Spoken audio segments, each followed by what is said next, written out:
essa denúncia contra o árbitro, ela não tem nada a ver com a denúncia, o pleito do São Paulo. Nada a ver, estou dizendo, com o pedido oficial do São Paulo para cancelamento do jogo. Ela pode ajudar nesse pleito, mas essa medida foi tomada pelo STJD independentemente do São Paulo. O que estava claro para mim desde que a gente ouviu aquele áudio bizarro do VAR do Zanovelli? Ele estava ferrado. Né? É uma confissão de culpa, é a imagem que eu te falei. Ele estava ali, o barco dele deu uma naufragada, jogaram uma boia, ele não quis pegar a boia, ele cortou a corda da boia. E aí, cara, ele não tem como escapar, né, de sanção, suspensão, etc. e tal. Se isso vai provocar o cancelamento da partida, aí são outros 500, literalmente, né? Aí tem a questão lá do prazo, que para mim, neste caso, é patético, de 48 horas, porque o áudio, agora a gente entende mais, né? Por que o áudio demorou tanto para ser divulgado, 5 dias? Dá para entender, né? Porque o áudio era uma prova cabal do erro de direito e da intransigência, digamos assim, do Zanovelli. E o que me incomoda nessa história toda é que essa situação, se ela for sendo protelada, ela pode ser definida num momento ainda mais crucial do campeonato. Então seria muito interessante o STJD aproveitar a denúncia contra o Zanovelli e acelerar o processo de discussão de um eventual cancelamento da partida ou não. Porque senão isso vai dar margem para muita coisa no final, o que o Fluminense estiver disputando, o que o São Paulo estiver disputando, o que o outro estiver disputando, né? A reclamação do domingo é outra.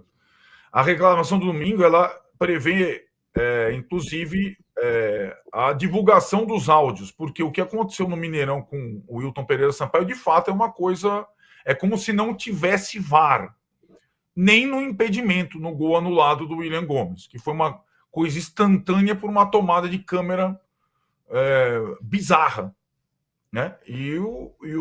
Várias decisões muito polêmicas, e como se o VAR não tivesse funcionando na partida contra o Cruzeiro. Mas aí é outra coisa. Aí não é erro de direito, cancelamento de partida, isso não tem nada a ver. É uma reclamação específica sobre uma arbitragem surreal no São Paulo e Cruzeiro. Como ganhou o São Paulo, ficou meio em segundo plano, mas surreal. Nesse caso, e acho que é importante a gente distinguir, como é o mesmo clube envolvido, parece que é tudo a mesma coisa. Não, erro de direito acontece pouquíssimas vezes no futebol. Aconteceu em São Paulo e Fluminense. Erro de direito não é interpretação de pênalti, de mão na bola, de linha de impedimento, né? Erro de direito é o que aconteceu em São Paulo e Fluminense, e que o Zanovelli tinha condição, mesmo que fosse desconfortável para ele no momento, como foi constantemente aconselhado pelo VAR, ele tinha toda a condição de voltar atrás. Ele não quis. E agora ele está ferrado. Basicamente, ele está ferrado. A carreira dele vai ter que passar por um processo completo de reciclagem. Não é, lembra, eu falei que não era questão de geladeira, ou freezer, ou Alasca, ou iglu. O áudio do VAR destrói o Zanovelli. Ele mesmo se compromete de uma forma com o áudio do VAR, que aí não tem escapatória para ele. Em relação à marcação de um novo jogo ou outro, ou não, aí é uma outra discussão, envolve política, advogado, um monte de coisa, mas o Zanovelli, dessa vez, esse não tem como escapar de uma punição severa. Embora ele tenha apitado depois na Série B, né? Ele mas foi na escalado... Série A não vai rolar. Não, claro, acho que não. Acho que fica bem difícil para ele. Paralelamente a isso, notícia aqui que o CNM, o chefe da comissão de arbitragem da CBF, ficou afastado aí, se afasta da CBF sem aviso aos árbitros. Também tem reportagem aqui. O presidente da comissão de arbitragem da CBF, Wilson CNM, tirou licença sem avisar aos árbitros. Reportagem do André Hernan, Igor Siqueira e do PVC revela que ele está afastado há 25 dias e tem retorno esperado para quinta-feira, dia 19, ou seja, depois de amanhã. Os bastidores dão conta de um esgotamento do CNM e os árbitros só souberam da história informalmente. Não é exatamente um trabalho que a gente possa ficar elogiando muito, o do CNM na comissão de arbitragem. A impressão que eu tenho, não sei se é só a minha impressão, que as reclamações e os erros assim mais claríssimos, erros muito erros mesmo, aumentaram nos últimos tempos. Tem muito mais polêmica, me parece, com o CNM. Ele criou aquela escolinha do CNM lá também, que ele falava das coisas, também acabou com esse negócio. Enfim, não me parece uma comissão de arbitragem exatamente muito elogiável. Fala. Essa é uma matéria importante, porque se você fizer o recorte de 25 dias, o caso Zanovelli aconteceu nesse ato aí, 25 dias, certo? Com ele fora. Com ele fora. As escalas, a própria escala do Zanovelli nesse jogo é bizarra, pelo que tinha acontecido em Goiás e São Paulo. Então você vê, além de ser um comando muito discutível, estava sem comando, né? A arbitragem nesse período, né? E aconteceu uma situação aí que agora, né? Isso fragiliza, esse contexto fragiliza o argumento principal para não acolher a denúncia da remarcação da partida com base naquelas 48 horas de prazo para fazer a denúncia. E sem o CNM, agora a pergunta que eu faço, Tironi, sem o CNM que estava se tratando, quem colocou o áudio do VAR na gaveta por 5 dias? Quem é o responsável? Pois é. Porque aí quem tem que responder é o presidente da CBF, né? Sim. Certo? Perfeito. Quem verdade. estava comandando a coisa para colocar o áudio no bolso?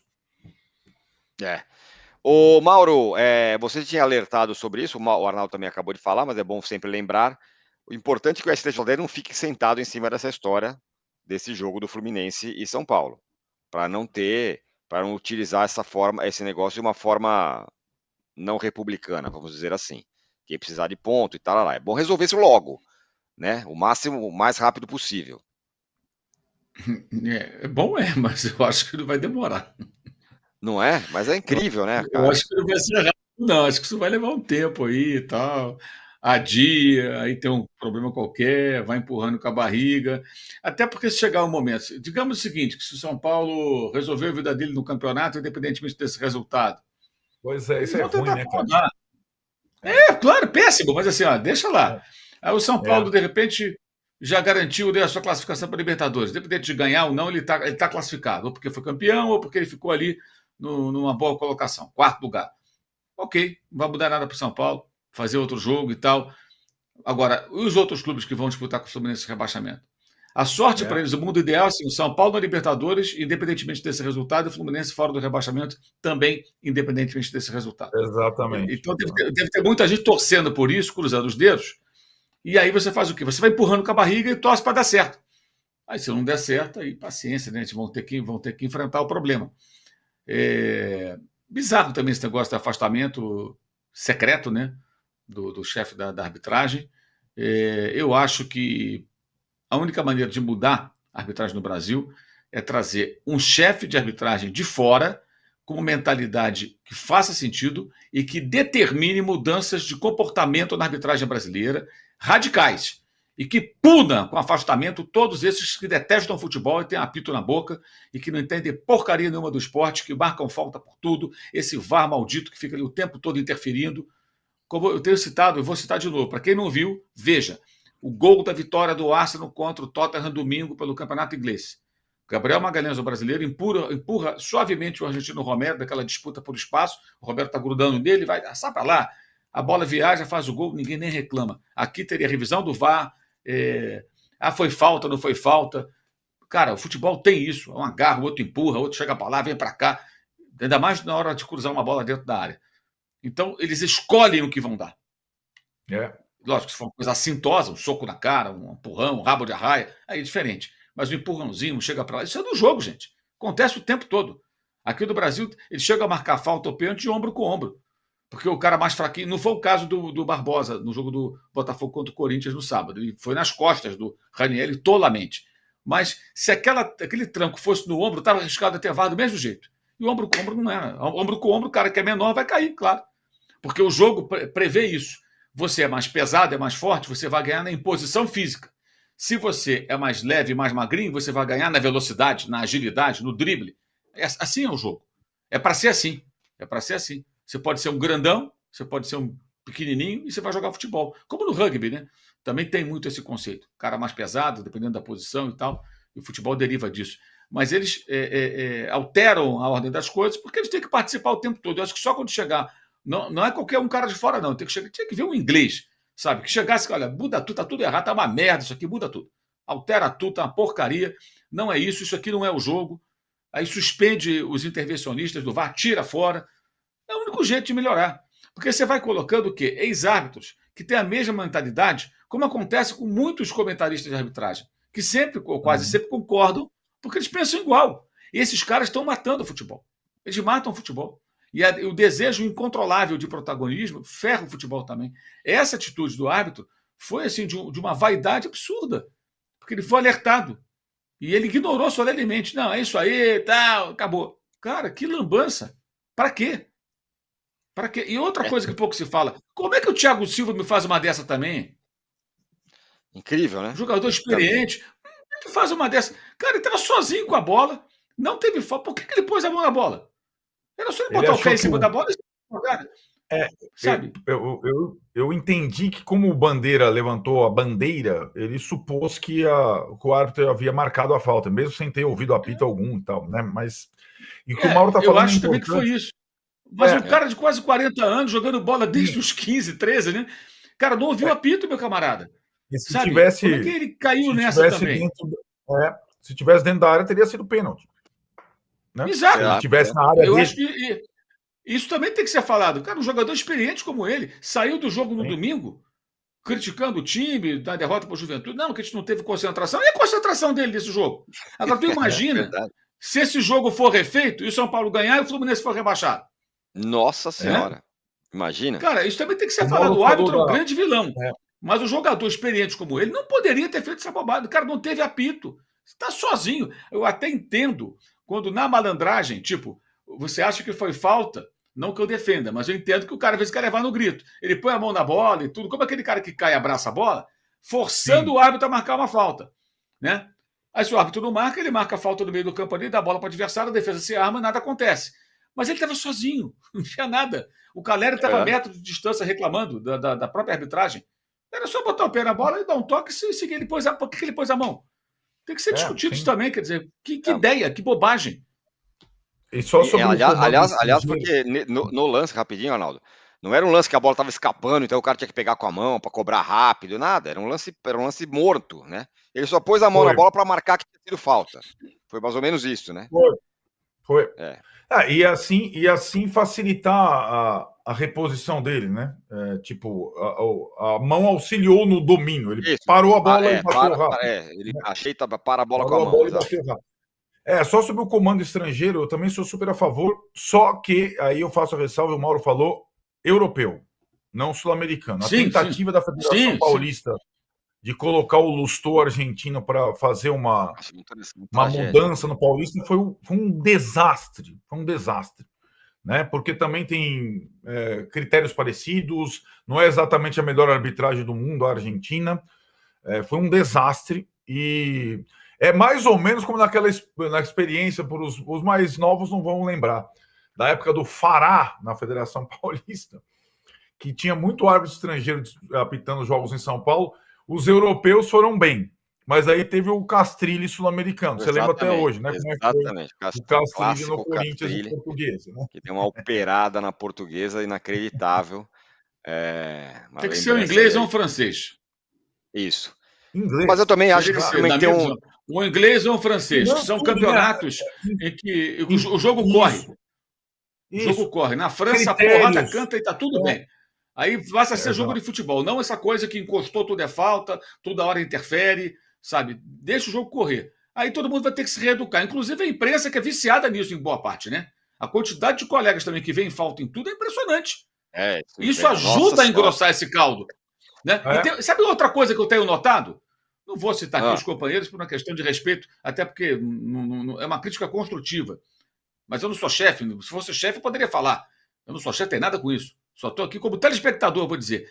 Desde que acabaram com a central do apito, notem que todos os comentaristas, talvez tenha uma exceção ou outra, do Grupo Globo, que transmite os jogos do Brasileiro, da Copa do Brasil, pay-per-view, eles não emitem opinião sobre arbitragem.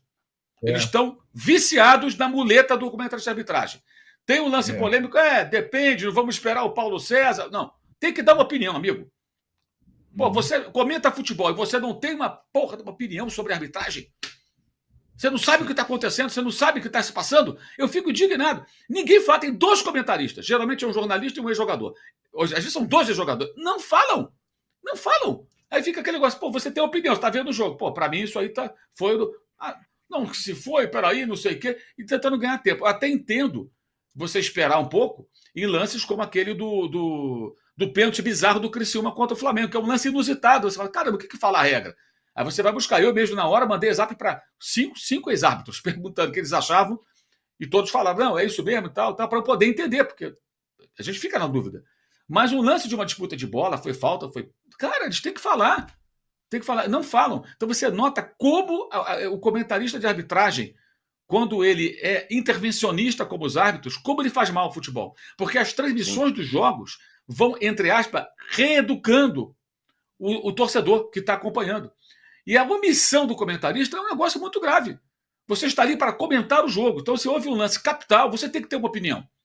Se amanhã, ou daqui a pouco, o comentarista soprar no ouvido lá de alguém, olha, eu acho que não foi pênalti, você acha que foi? Então, tá bom, a opinião dele é a minha opinião, ponto final. Eu lembro quando o Salvo foi trabalhar na ESPN, eu torci o nariz, fui falar com o Arnaldo era o chefe de redação. Falei, pô, Arnaldo, vai ter um comentarista que não vai ter mais opinião?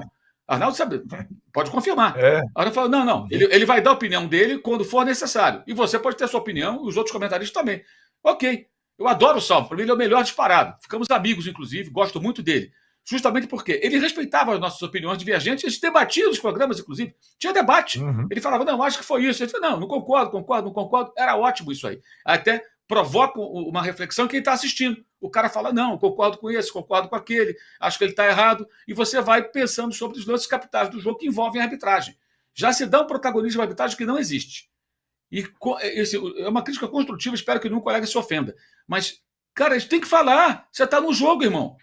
Tem que ser um comentarista, você é pago para dar uma opinião. Aí tem 0-0, um pênalti aos 45. O comentarista não tem opinião? Se foi ou não foi? Porra, aí é muito conveniente, é muito cômodo. E o cara em casa tem a opinião dele, ele quer saber a sua. Você está lá para isso. Enfim. Muito bem. Só para fechar esse tema arbitragem aqui, para quem que foi bom o debate, acho legal a ideia de trazer um estrangeiro aí.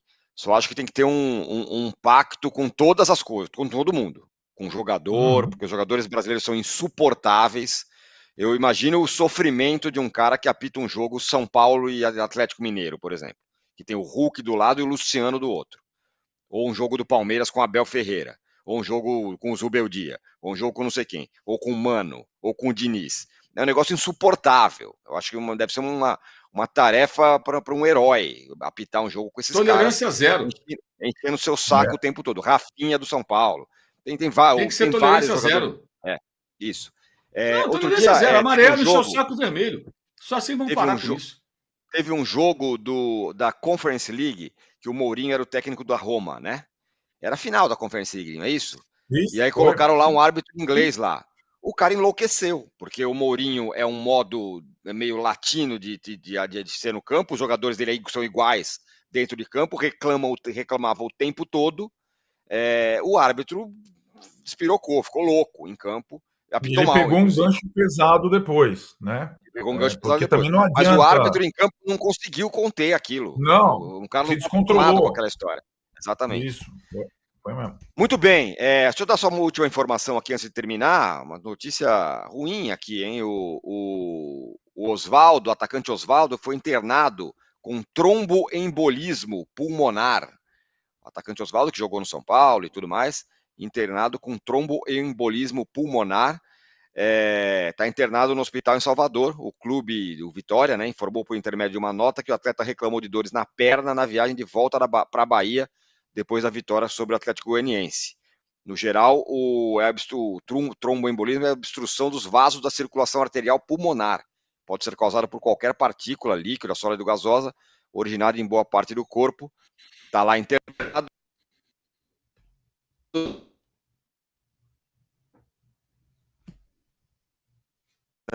Congelou o âncora. Aí voltou o âncora. Voltei.